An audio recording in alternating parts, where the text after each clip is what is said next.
આપણા કરેલ કાર્યોથી ખાલી ઉપરવાળો રાજી રહેવો જોઈએ. બાકી તો આ દુનિયા ક્યાં કોઈની થઈ છે અને ક્યાં કોઈની થવાની.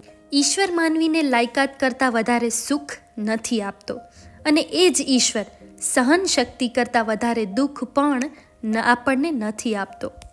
જ્યારે ઈશ્વર તમને મુશ્કેલીની ટોચ પરથી ધક્કો મારે ત્યારે તેના પર એટલો વિશ્વાસ રાખજો કે કાં તો તે તમને પડતા ઝીલી લેશે અથવા તો તમને ઉડતા શીખવી દેશે. ઘણી વાતો જાણવા છતાં પણ ઢાંકી દેવામાં કે ભૂલી જવામાં જ કલ્યાણ હોય છે. સત્ય પણ કલ્યાણકારી હોય તો જ પ્રગટાવવું હિતકારી છે. પ્રાર્થના અને ધ્યાન માણસ માટે બહુ જ જરૂરી છે. પ્રાર્થનાથી ભગવાન આપણી વાત સાંભળે છે અને ધ્યાનથી ભગવાનની વાત આપણે સાંભળીએ છીએ. લાખ રૂપિયાની ઘડિયાળ ભલે પહેરી હોય પણ અભિમાન ન કરતા સમય તો ભગવાનના હાથમાં જ છે.